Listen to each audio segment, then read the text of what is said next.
प्यारे भक्तों, आज का दिन बहुत ही खास दिन है। जब सूर्यदेव को जल अर्पित करते समय इस खास मंत्र का 108 बार जाप करेंगे जो हम आपको सुनाने वाले हैं, तो आपकी हर परेशानी का निवारण होगा।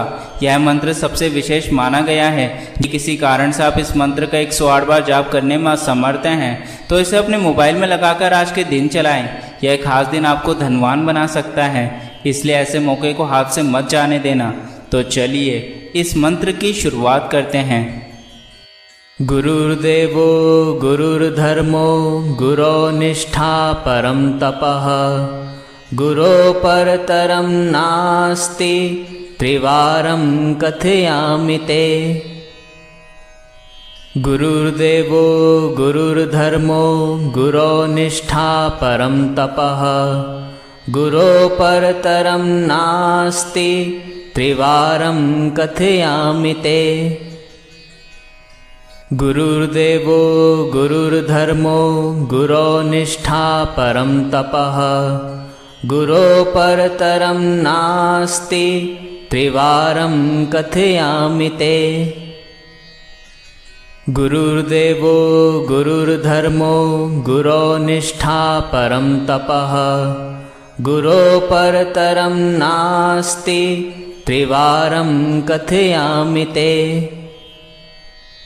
गुरुर्देवो गुरुर्धर्मो गुरो निष्ठा परम तपः गुरो परतरं नास्ति त्रिवारं कथयामि ते। गुरुर्देवो गुरुर्धर्मो गुरो निष्ठा परम तपः गुरो परतरं नास्ति त्रिवारं कथयामि ते। गुरुर्देवो गुरुर्धर्मो गुरो निष्ठा परम तपः गुरो परतरं नास्ति त्रिवारं कथयामि ते। गुरुर्देवो गुरुर्धर्मो गुरो निष्ठा परम तपः गुरो परतरं नास्ति त्रिवारं कथयामि ते। गुरुर्देवो गुरुर्धर्मो गुरो निष्ठा परम तपः गुरो परतरं नास्ति त्रिवारं कथयामि ते।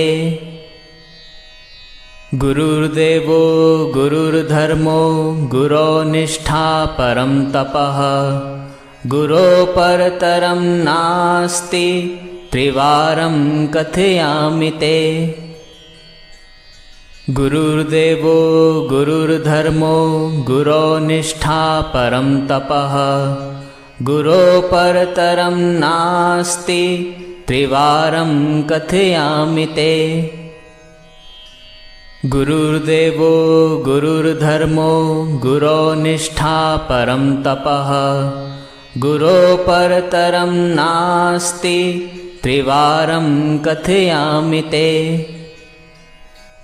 गुरुर्देवो गुरुर्धर्मो गुरो निष्ठा परम तपः गुरो परतरं नास्ति त्रिवारं कथयामि ते। गुरुर्देवो गुरुर्धर्मो गुरो निष्ठा परम तपः गुरो परतरं नास्ति त्रिवारं कथयामि ते। गुरुर्देवो गुरुर्धर्मो गुरो निष्ठा परम तपः गुरो परतरं नास्ति त्रिवारं कथयामि ते।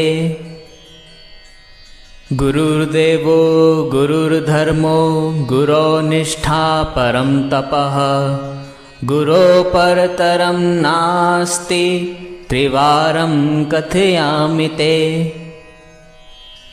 गुरुर्देवो गुरुर्धर्मो गुरो निष्ठा परम तपः गुरो परतरं नास्ति त्रिवारं कथयामि ते।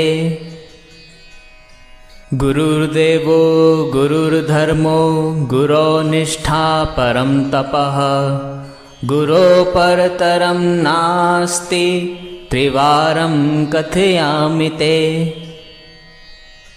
गुरुर्देवो गुरुर्धर्मो गुरोर्निष्ठा परं तपः गुरोः परतरं नास्ति त्रिवारं कथयामि ते।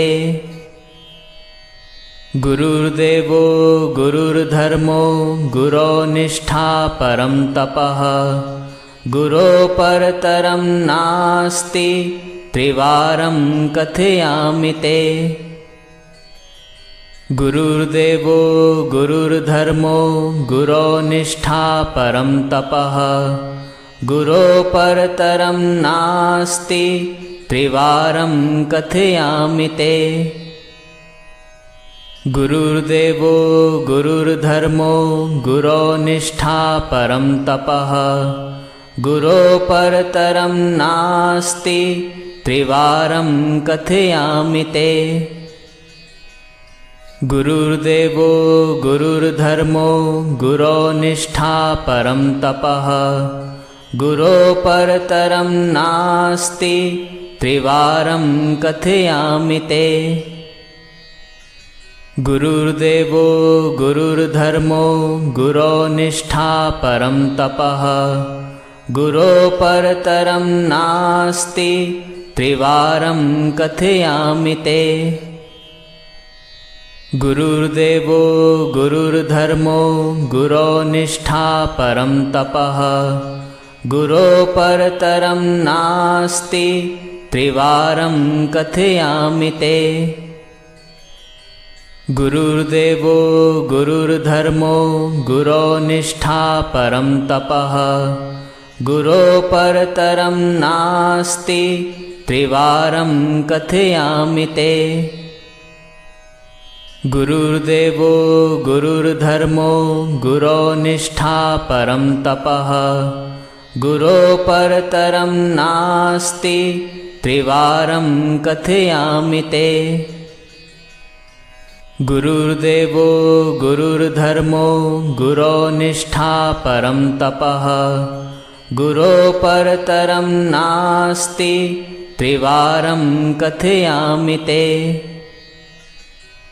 गुरुर्देवो गुरुर्धर्मो गुरोर्निष्ठा परं तपः गुरोः परतरं नास्ति त्रिवारं कथयामि ते।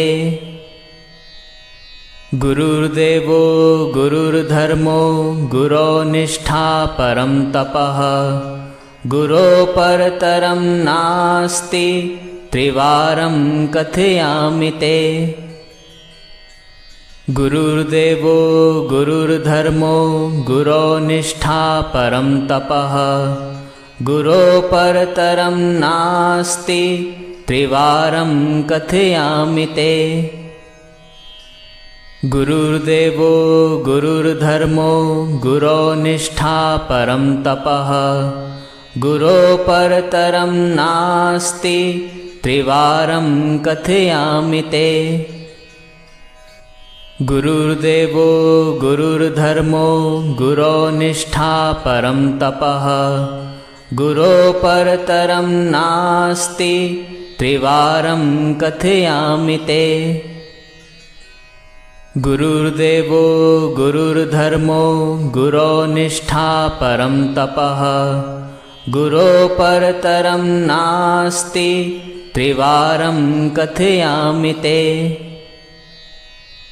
गुरुर्देवो गुरुर्धर्मो गुरोर्निष्ठा परं तपः गुरोः परतरं नास्ति त्रिवारं कथयामि ते। गुरुर्देवो गुरुर्धर्मो गुरोर्निष्ठा परं तपः गुरोः परतरं नास्ति त्रिवारं कथयामि ते। गुरुर्देवो गुरुर्धर्मो गुरोर्निष्ठा परं तपः गुरोः परतरं नास्ति त्रिवारं कथयामि ते। गुरुर्देवो गुरुर्धर्मो गुरोर्निष्ठा परं तपः गुरोः परतरं नास्ति त्रिवारं कथयामि ते। गुरुर्देवो गुरुर्धर्मो गुरोनिष्ठा परं तपः गुरो परतरं नास्ति त्रिवारं कथयामि ते। गुरुर्देवो गुरुर्धर्मो गुरोनिष्ठा परं तपः गुरो परतरं नास्ति त्रिवारं कथयामि ते। गुरुर्देवो गुरुर्धर्मो गुरोनिष्ठा परं तपः गुरो परतरं नास्ति त्रिवारं कथयामि ते। गुरुर्देवो गुरुर्धर्मो गुरोनिष्ठा परं तपः गुरो परतरं नास्ति त्रिवारं कथयामि ते। गुरुर्देवो गुरुर्धर्मो गुरोनिष्ठा परं तपः गुरो परतरं नास्ति त्रिवारं कथयामि ते। गुरुर्देवो गुरुर्धर्मो गुरोनिष्ठा परं तपः गुरो परतरं नास्ति त्रिवारं कथयामि ते।